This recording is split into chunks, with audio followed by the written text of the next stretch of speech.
We should show everybody this conversation that I had with Steve last night. So the Board of Select and the Board of Health met from 4 to 6. And then Steve was kind enough to take a couple minutes after that meeting to come and tell me everything that happened and what kind of summer we can expect to have here in 2021. So That's take great. it away, Steve.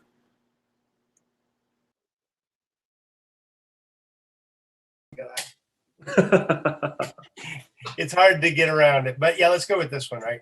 The carnival one? Yeah, I mean, I hope we're going to have we'll return to this someday. Really? Well, I mean, you just had your meeting between the Board of Health and the Board of Select, right? Yes, we did. We did. What- Are we going? Tell me everything.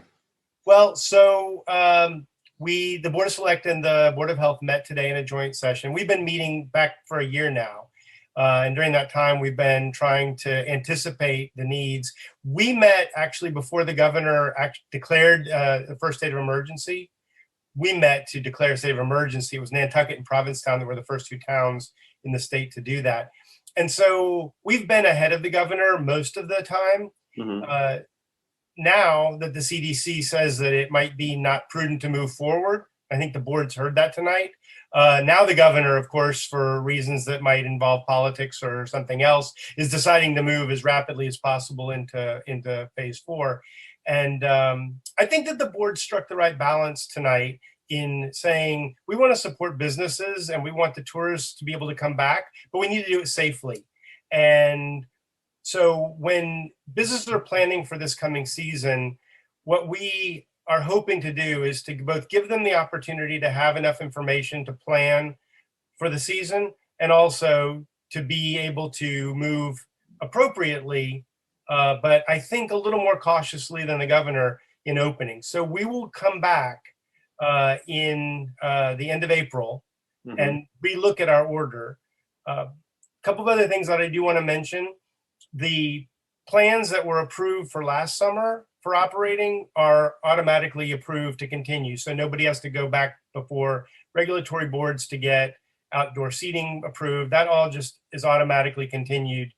So that's hopefully one thing that businesses see as supportive. We also discussed, but decided to postpone for now, changing the local hour at which last call occurs. The governor at one point had set it at 9 o'clock. We were at 11 throughout.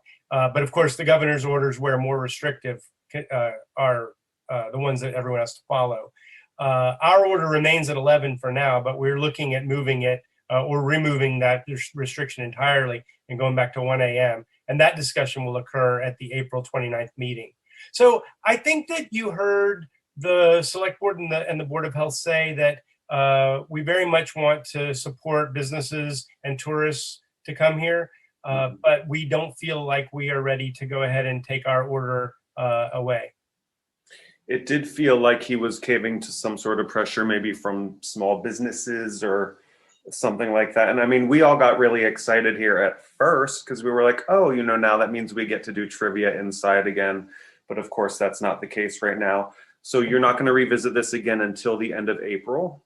Correct. It'll be we did say, and this has been the case all along, the chair of the Select Board, Dave Abramson, and I, along with the town manager and the director of the health department, Morgan Clark, are in constant communication with each other so that if something changes, we're immediately ready to pivot. This year has been one in which we have really been on top of what's necessary. And so that's not going to change. If suddenly we were able to vaccinate 50% of the population in the next month, which is completely unrealistic. But if something happened and things changed, we would meet immediately and address it. Likewise, if it turns out, and we're very hopeful that it won't be the case, that some of these variants are able to thwart the vaccine, we will come back and look at that too. So we remain engaged with each other and prepared to call the boards into session to either make more strong or relax the restrictions as the circumstances warrant. How do you think the vaccine rollout is going? It's been horrible. It has actually absolutely been terrible. And I don't want to blame the governor for everything, but I will blame him for not planning, for caving to special interests. The fact that churches were allowed to gather was one of the first things that he did. Hmm. That just doesn't make sense. It was dangerous. And a lot of churches in Provincetown voluntarily chose to not do that. So we respect them for making that choice. A lot of people that go to churches tend to be older. They were at high risk, and those churches made decisions in contravention of what the governor was allowing, and I respect them for that. When it comes to this vaccine rollout, this has been terrible. And our state senator, Julian Sear, deserves so much credit for standing up and repeatedly being willing to break the frame with this governor. Our legislature, controlled by Democrats, works with the Republican governor really well. And for most of the things that they do to govern us, I think that's a pretty good model, right? We want our government to work together. But when Julian sees that vaccine rollout is terrible, he stands up and he advocates for us. And so in the midst of him getting those vaccine sites set up on the Cape, at the same time, Morgan Clark was told that the vaccine plan that under state mandate she had to develop, that we were not allowed to do it. So there was a plan to do a Truro Provincetown drive-up vaccine clinic. We were going to be able to do 1,000 people a week, in addition to what Outer Cape is doing, which is much smaller, unfortunately, and much more dependent upon what doses arrive. Morgan had a plan, and the governor ordered her to stand down and not do it. So we're literally not able to vaccinate people using town resources. We have to send people either to Outer Cape, which they've also done an excellent job, but they're limited in the amount of, and they don't know what they're going to get really from week to week. So for them to plan ahead and tell you when you're going to get your vaccine, they can't do that. And then we've got some sites now in the Mid-Cape where you can go. So you don't have to go all the way to Gillette like most of the people over 75 did. So, but it's been terrible. And the communication is terrible. The websites are terrible. And I will say this, he had one job from October to New Year's, and that was to plan for this vaccine rollout. This vaccine is not a surprise. It didn't just show up in a package one day on his desk. He knew it was coming, and he didn't plan for it. And the failed rollout of that is why we're where we're at today. Jeez. I know, I'm just waiting for, like, it's so hard to know when our phase is, like restaurant workers. Like, we're all just chomping at the bit. And we had this conversation with Julian where I was like, they announce it, and then everybody goes online, and it's like trying to buy Taylor Swift tickets. Exactly. Like sold out in half an hour. Excuse me. And so I just don't even know where to look. So where should we be looking to know when somebody like me can get mine? So the information is on the state website as far as where we are. Although, again, our governor has this tendency to like to make up deadlines and suddenly change everything. So you could wake up one morning and be watching Wake Up in Provincetown and find out that you're eligible. Right. So it is true that the next group with no date assigned to it and no vaccines also to give you are to be the workers in what we call frontline positions. So servers, when we had bars, we had bartenders, if you can recall that far back, people who perform, people who work in retail, they're next. We're next. But we don't know when that'll be exactly, and we're way behind. The state is vaccinating 50,000 people a day, which sounds like a lot. But at this rate, it's about 80 more days before the first vaccine is in everyone's arms. And that's if everything goes right. So you are anticipating a summer very similar to last year in terms of how the town is run and how businesses will be open or not? So I'm going to say that's the worst case scenario, unless something unexpected happens with this virus, which this virus's nickname is unexpected. So who knows what might occur. But if the virus responds the way we think it will to the vaccine, worst case scenario, we redo last year. Best case scenario, we could be looking at opening things up as early as Memorial Day, some things, and we could be maybe fully open by the fall. And I certainly know that that's where Bob Sanborn, the head of the PBG, thinks that we will be. And I'm optimistic. I share his hope for that. Certainly everybody who works with the tourist industry in this town wants to see that. Right. And the select board and the Board of Health do too. And they haven't yet canceled Bear Week and Carnival this year, have they?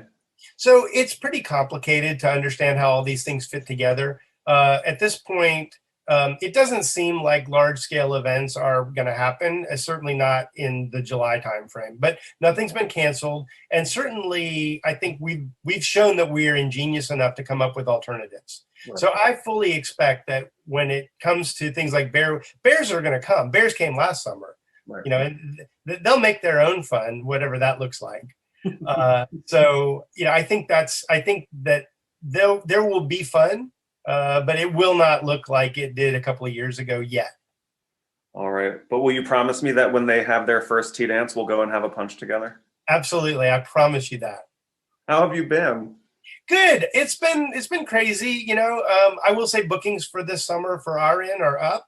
But some of that is people that rolled over from last summer, which is great because that shows some stickiness to our customers, and we like sticky customers, right?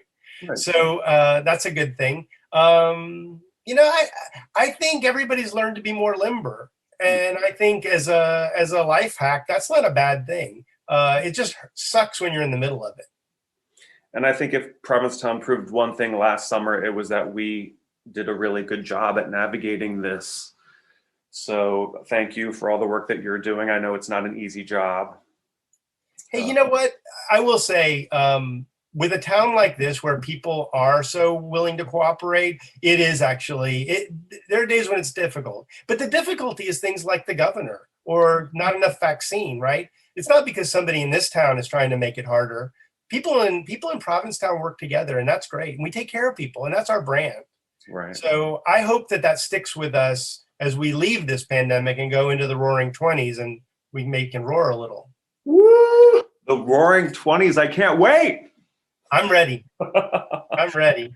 I don't think I've actually seen you since our election special.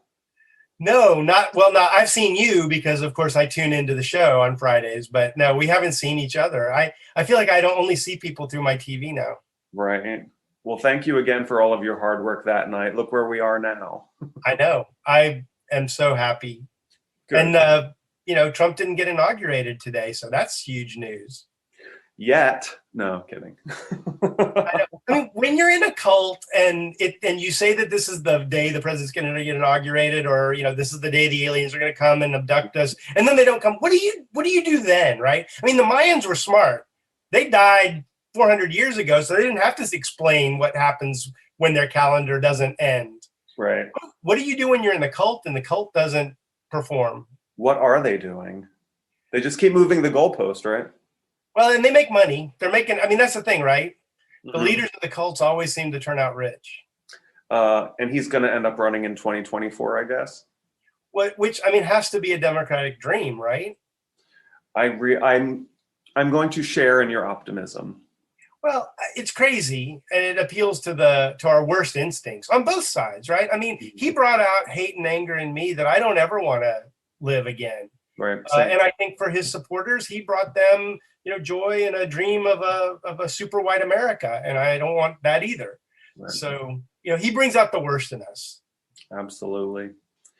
Well, I'm looking forward to a good summer, Steve. I hope you have one too. Thank you. And like I said, we'll have that drink at the boat slip. All right. Tell Brandon I said hi.